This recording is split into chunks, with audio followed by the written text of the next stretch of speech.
कहते हैं एक बार चंद्रगुप्त ने अपने आचार्य से पूछा, गुरुजी, क्यों इतना परिश्रम करना चाहिए? क्यों हम आराम से नहीं जी सकते? आचार्य मुस्कुराए और बोले, जो आज सुख सुविधा में सोता है वह कल दास्तां में जागता है, और जो आज अनुशासन पर विजय पा लेता है वही कल साम्राज्य पर विजय पाता है।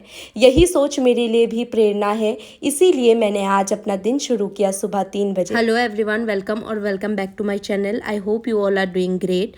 सुबह उठ के बिना टाइम वेस्ट किए I just washed my face, brushed my teeth, fresh हो गई थी। देन सबसे पहले मैंने अपना लैपटॉप चार्जिंग पे लगाया क्योंकि पूरा दिन इसी पे स्टडी करना है। लैपटॉप मेरा बेस्टी है when it comes to UPSC prep. उसके बाद आई हैड एक ग्लास ऑफ वाटर, थोड़ा हाइड्रेशन ज़रूरी है, और फिर I set down to start the day properly. To do list कल ही मैंने अपने दिमाग में बना के रखा था सोने से पहले कि मुझे सबसे पहले सुबह उठ के क्या पढ़ना है, ताकि मैं सुबह उठ के ये सोचने ना लग जाऊँ कि मुझे क्या पढ़ना चाहिए क्या नहीं। तो जो मेरा फर्स्ट स्टडी स्लॉट है उसमें मैं पॉलिटी कवर करने वाली हूँ, और आजकल ना मैं एक ऐप यूज़ कर रही हूँ स्टडी के लिए, विच इज़ रीगेन ऐप। और trust me, it's just a life saver. It's just like the Forest app, but the best part is it's free of cost.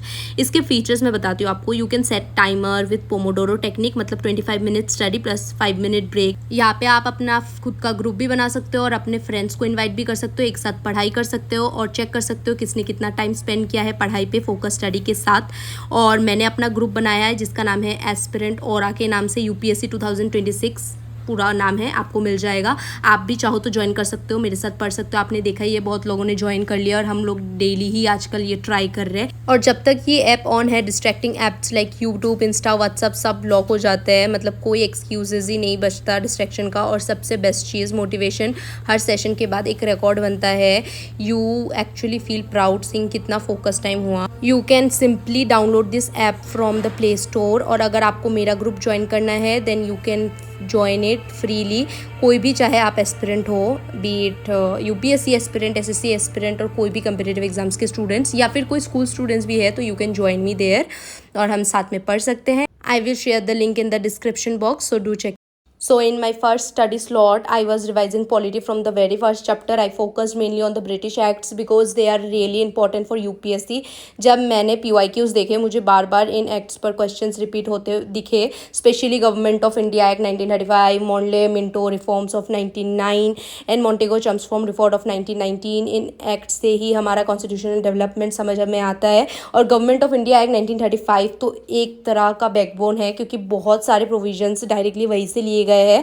मुझे पर्सनली लगता है कि ये चैप्टर एक फाउंडेशन है, इसलिए I revised it properly and in details. और बीच में मुझे काफ़ी ज़्यादा गर्मी लग रही थी, fan was like on, but फिर भी मुझे पता नहीं क्यों इतनी ज़्यादा गर्मी लग रही थी। अच्छा, मेरा एक छोटा सा क्वेश्चन आप लोगों से है। जब कम्युनल अवार्ड एक्सटेंड हुआ था और फिर सेपरेट इलेक्टोरेट का इशू उठा था, गांधी जी उस टाइम पे किस जेल पे थे? एंड वहाँ से उन्होंने फास्ट अनटू डेथ किया था, और उसके बाद पूना पैक्ट साइन हुआ था, लेकिन गांधी जी की तरफ से किसने साइन किया था? अगर आपको आंसर पता है ये दो क्वेश्चन के, तो कमेंट सेक्शन में ज़रूर लिखना।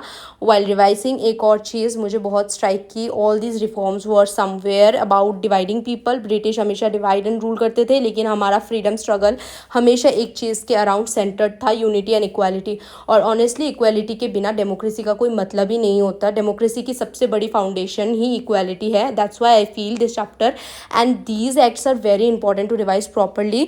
Well, nowadays I have started something new, that is skating, and honestly I am loving it. As aspirants हम लोग ज़्यादातर confined होते हैं एक छोटी सी जगह में, बुक्स, नोट्स, रूम। बाहर निकलना, इंटरेक्ट करना या थोड़ा फन करने का चांस बहुत कम मिलता है, और इस जर्नी में हमें बहुत सारी चीज़ें सेक्रीफाइस करनी पड़ती है। But this is a long journey, और अगर अपने आप को मेंटली स्ट्रॉन्ग रखना है तो हमें खुद की कंपनी पसंद करनी होगी, अपने लिए कुछ नया ट्राई करना होगा। दैट्स वाई मैंने स्केटिंग स्टार्ट किया। ये मुझे एक नई एनर्जी देता है, it distracts me from over thinking and loneliness, और एक रिमाइंडर देता है कि हाँ, लाइफ सिर्फ स्टडी तक लिमिटेड नहीं है।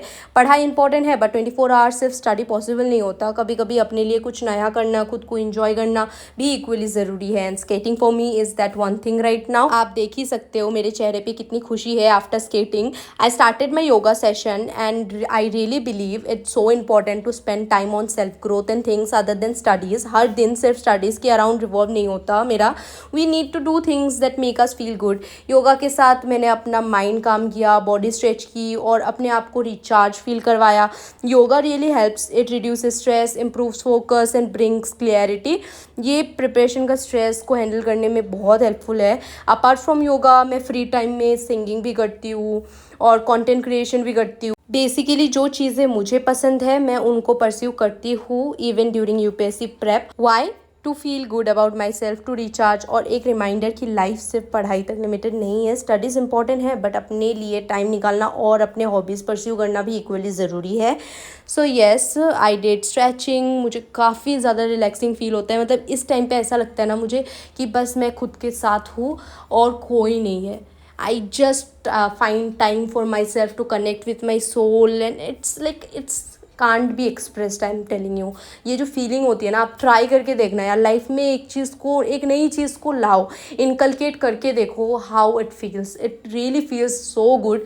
2025 is almost coming to an end. बस 2-3 मंथ्स बचे हैं और ये साल जल्दी ही ख़त्म हो जाएगा। और इस 2025 में मैंने कुछ ऐसे लेसन सीखे हैं जो मैं आप के साथ ज़रूर शेयर करना चाहती हूँ। The first thing, motivation can sometime be toxic. अगर आप सिर्फ मोटिवेशन के लिए रन करते हो, it becomes temporary. Motivation helps you to start but it can not help you sustain. मैं भी पहले हर दिन मोटिवेशन के पीछे भागती रहती थी। मुझे हर दिन एक शुरुआत के लिए पुश चाहिए होता था और थ्रू आउट उसको कंटिन्यू करने के लिए भी मुझे मोटिवेशन चाहिए होता था हर वक्त, मतलब। लेकिन ये जो जर्नी है इसमें मुझे सिखाया कि डिसिप्लिन और कंसिस्टेंसी ही रियल गेम चेंजर है। चाहे आपका मूड स्टडी करने का हो या ना हो, आपको हर दिन शो अप करना होगा। यही एक मंत्र है। Second lesson, nobody is supreme. इस दुनिया में कोई भी आपसे सुपीरियर नहीं है। सिर्फ एक सुप्रीम पर्सनैलिटी है, दैट इज़ गॉड। बाकी सब ह्यूमन है और सबकी सिचुएशंस अलग है। तो कंपैरिजन बंद करो, अपने स्ट्रगल करो, अपनी जर्नी फॉलो करो और प्रोसेस पे ट्रस्ट करो। और lastly, learn to be in your own company. ये चीज़ लाइफ में आपको हमेशा काम आएगी। एक दिन ऐसा आएगा जब आपके पास कोई नहीं होगा, एंड इट हैपन्स। उस मुश्किल घड़ी में आपको सपोर्ट करने के लिए और आपको ट्रूली समझने के लिए सिर्फ एक ही इंसान होगा, वो होंगे आप खुद। इसीलिए अपनी कंपनी पसंद करना और ख़ुद के साथ खुश रहना सीख लो। बस इतना ही कहूँगी। यहाँ पे इसके बाद मैंने अपना स्टडी सेशन कंप्लीट किया था बाहर, थोड़ा सा योगा करने के बाद। उसके बाद मैंने अपना करंट अफेयर्स का वीडियो देख लिया, फिर ब्रेकफास्ट भी खा लिया था जिसमें मैंने वो दलिया खाया था, आपने देखा ही होगा। उसके बाद फिर से मैंने उसी रीगेन ऐप पे टाइमर सेट किया। टाइमर सेट करके मैं अपना पढ़ने बैठ गई। थर्ड स्लॉट पे I would say the days are passing and I always have this thought in my mind, parents are getting older. और मेरे दिमाग में ये डाउट भी रहता है कि क्या मैं अपने ड्रीम्स फुलफिल कर पाऊँगी, साथ ही मैं रिस्पॉन्सिबिलिटीज़ को टाइम पे मैनेज कर पाऊँगी क्या। इट्स अ कॉन्स्टेंट थॉट, कैसे चीज़ें वर्क करेंगी, क्योंकि ये एक प्रोसेस है और इस प्रोसेस में टाइम भी लगेगा। And definitely I trust the process but at the same time काम जल्दी स्टार्ट करना हमेशा से ही एक ऑप्शन रहा है रिस्पॉन्सिबिलिटीज़ की वजह से। ऑनेस्टली कभी कभी लगता है कि अगर मैं अर्ली जॉब स्टार्ट कर देती तो शायद बेटर होता, but I know I can not get a job without being fully prepared, क्योंकि कंपटीशन बहुत स्ट्रॉन्ग है और बिना प्रिपरेशन के आपको अपॉर्चुनिटी नहीं मिलेगी। इसीलिए अब मैं फोकस कर रही हूँ कि अपनी प्रिपरेशन को बेस्ट करूँ, अपने काम में एक्सीलेंस लाऊं, तभी स्कोप मिलेगा और तभी मैं अपनी रिस्पॉन्सिबिलिटीज़ को प्रॉपरली हैंडल कर पाऊंगी। ये थॉट्स मैंने आपके साथ शेयर किया क्योंकि ये कांस्टेंट रहता है मेरे दिमाग में और शायद किसी और एस्पिरेंट्स को भी कनेक्ट करे। ये शाम 4 बजे का टाइम है और यहाँ पे मैं मैथ्स प्रैक्टिस करने बैठी थी। तो यहाँ पे कॉफ़ी पी रही थी मैं, कोल्ड कॉफ़ी, और उसी के साथ मैंने अपना मतलब मैथ्स प्रैक्टिस स्टार्ट कर दिया था। दोपहर को लंच करके मैंने थोड़ा सा नैप लिया था, तो उसी के बाद का ये सेशन है। यहाँ पे I was doing maths practice from the RS Agarwal, class 7, class 8, इन्हीं को मैं अभी सॉल्व कर रही हूँ। लास्ट ईयर मेरा क्या अप्रोच था मैं बताती हूँ आपको CSET को लेकर, कि मैं वीडियोस देख लेती थी, लाइक PW ओनली इसका ही था वो लेक्चर्स। वहाँ पे क्या होता था कि सर जो थे वो शॉर्टकट्स बता देते थे, थोड़ा बहुत कॉन्सेप्ट भी बताते थे, जो कि हेल्पफुल उन लोगों के लिए है जिनको ऑलरेडी जिनका फाउंडेशन स्ट्रॉन्ग है when it comes to mathematics. तो वो हो जाता था। और मेरा सी सेट में मैं आपको बताती हूँ कि ये दिक्कत है कि शॉर्टकट समझने के लिए जो फाउंडेशन समझना होता है वही मेरा क्लियर नहीं है। ऑनेस्टली मेरा मैथ स्ट्रॉन्ग नहीं है, हमेशा से ही नहीं रहा है इतना स्ट्रॉन्ग। तो इसीलिए मैंने इस साल अपना अप्रोच चेंज किया है एंड यहाँ पे मैं RS अग्रवाल से क्वेश्चन सॉल्व कर रही हूँ। यहाँ पे क्या होता है कि बेसिक बेसिक क्वेश्चंस है और इनको सॉल्व करने के बाद ना आपको पता चल जाता है कि क्या अप्रोच रखना है। So that's all for today's vlog. यही था आज का दिन और अब आप देख सकते हो मैं मतलब काफ़ी टायर्ड हो गई हूँ। इट्स नाइट नाउ और honestly it's too hot, I don't know why, but लग रहा है बहुत ज़्यादा हीट है। Thank you so much for joining me today और होपफुली आपको ये व्लॉग पसंद आया होगा। हम मिलते हैं नेक्स्ट व्लॉग में। आपका अधिकार सिर्फ कर्म पर है, फल पर नहीं। अपनी मेहनत करो, रिजल्ट्स का टेंशन मत लो और अपने काम में लगन रखो। बाय।